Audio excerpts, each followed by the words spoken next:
warahmatullahi wabarakatuh. Saya Suprapto Jayadi dari mahasiswa program studi pendidikan Pancasila dan Kewarganegaraan Fakultas Keguruan dan Ilmu Pendidikan Universitas Muhammadiyah Mataram akan mempresentasikan makalah saya yang berjudul Lembaga-lembaga Negara Republik Indonesia menurut Undang-Undang Dasar 1945. Baik, sebelum ke bagian lembaga negaranya, perlu kita ketahui apa yang dimaksud dengan lembaga negara. Lembaga negara adalah sebuah lembaga yang dibuat oleh pemerintah yang dimana memiliki tanggung jawab atas pengelolaan pemerintah itu berjalan dengan baik. Nah, kewenangan dan tugas di masing-masing lembaga negara itu pun sudah diatur dalam Undang-Undang Dasar 1945 serta peraturan perundang-undangan yang di bawahnya. Selanjutnya, pembagian lembaga negara Indonesia.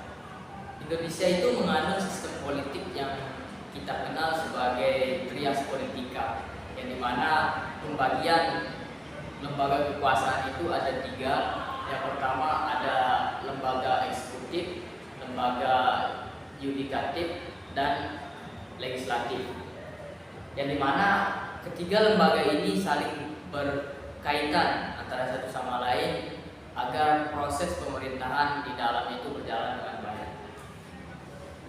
Nah, apa yang dimaksud dengan lembaga eksekutif?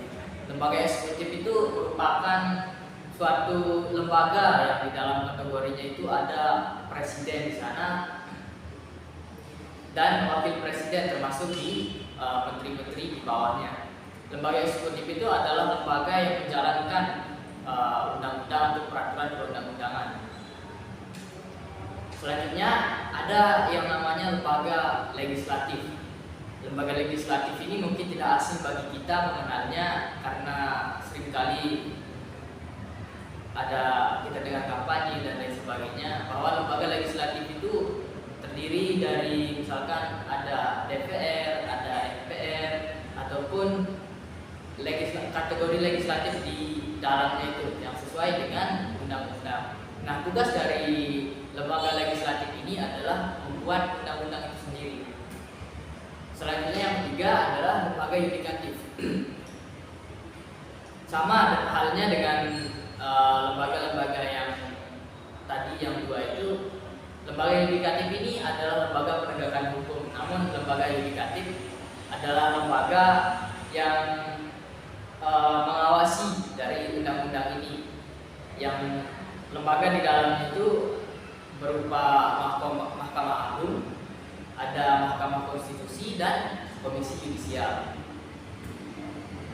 Selanjutnya kita beralih ke tugas dan wewenang lembaga-lembaga negara Indonesia. Yang pertama itu kita akan membahas tugas dan wewenang Majelis Permusyawaratan Rakyat atau kita kenal sebagai MPR. MPR ini memiliki tugas dan wewenang yang diatur pada Undang-Undang 1945 pasal 2 ayat 1, yang dimana MPR ini memiliki 550 anggota dan DPD yang berjumlah dari 4 kali provinsi anggotanya. Itu yang sudah diatur dalam Undang-Undang Nomor 22 Tahun 2003. Nah, aturan ini yang kemudian yang disesuaikan dengan Undang-Undang Dasar tahun 1945 pasal 3 ayat 1 itu dan pasal 3 ayat 2 sampai dengan pasal 3 ayat 3, yang dimana hak dan wewenang dari Majelis Permusyawaratan Rakyat atau MPR ini adalah dia berhak memberhentikan presiden dan wakil presiden dari masa jabatannya. Selain itu juga MPR ini memiliki hak dan kewajiban yang telah diatur dalam Undang-Undang Nomor 22 Tahun 2003, yaitu tentang susunan dan kedudukan MPR, DPR, DPD, dan DPRD. Nah, kita ke presiden dan wakil presidennya.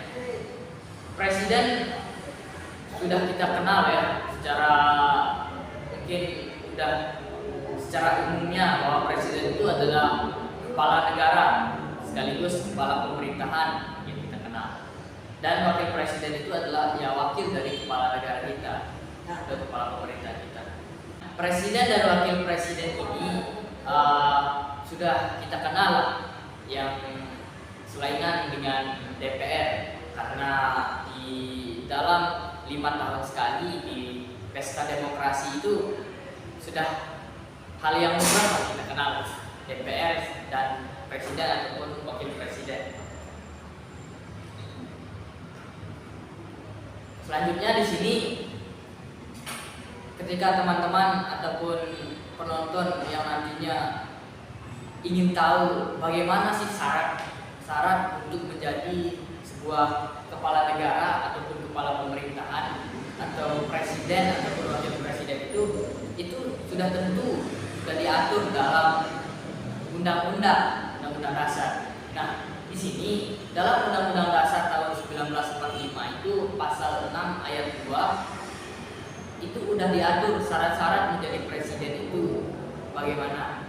Nah, aturannya tidak hanya tertera dalam Undang-Undang Dasar aja, namun juga tertera pada Undang-Undang Nomor 7 Tahun 2017.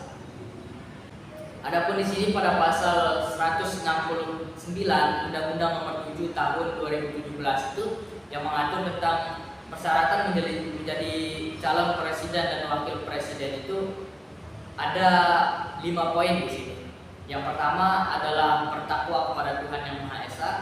Yang kedua, warga negara Indonesia sejak kelahirannya dan tidak pernah menerima kewarganegaraan lain atas kehendak sendiri. Jadi harus benar-benar bahwa yang menjadi presiden dan wakil presiden itu adalah penduduk asli dari negara Indonesia.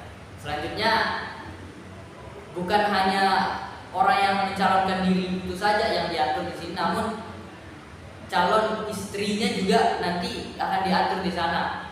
Dalam artian di sini ada tertera di sini suami atau istri calon presiden ataupun wakil presiden itu adalah warga negara Indonesia. Jadi ketika ada presiden nantinya mencalonkan diri, namun istri ataupun calon istrinya dari warga negara asing itu tidak boleh menjabat karena akan melanggar pasal 169 nomor 7 tahun 2017. Selanjutnya, adapun persyaratannya adalah tidak pernah mengkhianati negara serta tidak pernah melakukan tindak pidana korupsi dan tindak pidana berat lainnya.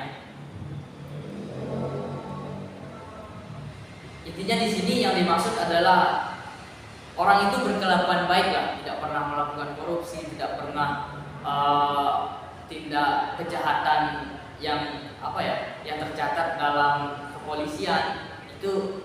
Kalau ada ya tidak boleh menjalankan diri sebagai presiden.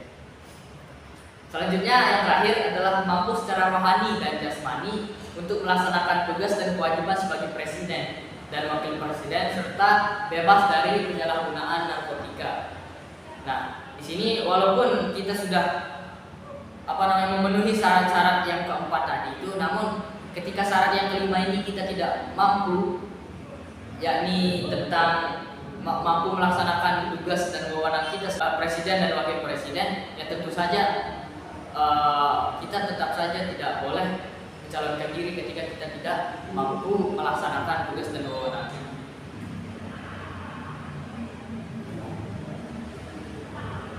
Selanjutnya di sini ada namanya lembaga Dewan Perwakilan Rakyat atau DPR. Kita ketahui bahwa DPR itu adalah dari rakyat, oleh rakyat dan untuk rakyat. Makanya ketika kita menggunakan sistem pemilu itu, pemilu sendiri itu diartikan hampir sebagai semua rakyat itu berkontribusi di dalam penyelenggaraannya. Dan pemilihan ini dilakukan juga oleh seluruh masyarakat Indonesia yang sudah tercantum aturannya dalam pasal 19 ayat 1 Undang-Undang Dasar Negara Kesatuan Republik Indonesia tahun 1945. Ya, yang dimana pemilihan ini dilakukan dengan sistem seperti sistem demokrasi, yang bisa dilakukan dengan baik. Adapun di sini fungsi dari Dewan Perwakilan Rakyat itu adalah ketika kita mengacu pada pasal 20 ayat 1 Undang-Undang Dasar Republik Indonesia itu dijelaskan bahwa ada 3 fungsi di sini, yakni fungsi legalitas, fungsi anggaran, serta fungsi pengawasan. Nah, jadi di sini ketika nanti DPR itu harus memenuhi fungsi ini. Ketika DPR tidak menjalankan amanah yang 3 ini, legalitas, anggaran, dan pengawasan ini, dia sudah menyalahi dari undang-undang. Adapun hak-hak DPR itu ya seperti kita ketahui bersama yang ada 3 di sana. Yang pertama ada hak interpelasi, ada hak angket, dan juga ada hak imunitas. Adapun di sana selain DPR ada namanya BPK atau Badan Pemeriksa Keuangan. Di BPK ini pun tugas dan wewenangnya dalam mengatur keuangan negara itu sudah diatur pada pasal 23E ayat 1 tentang keuangan negara. Selanjutnya di sini ada Mahkamah Konstitusi. Kewenangan dari MK ini atau Mahkamah Konstitusi ini sudah diatur pada pasal 24C ayat 1 Undang-Undang Dasar 1945 yang mengadili pada tingkat pertama dan terakhir undang-undang terhadap Undang-Undang Dasar tahun 1945. Mahkamah Konstitusi ini juga memiliki tugas untuk memutus sengketa kewenangan lembaga negara yang kewenangannya diberikan oleh Undang-Undang Dasar Negara Republik Indonesia. Kewenangannya memutus pembubaran partai politik juga. Jadi Mahkamah Konstitusi ini berhak untuk membubarkan partai politik ketika partai tersebut sudah tidak sesuai atau sejalur dengan konstitusi.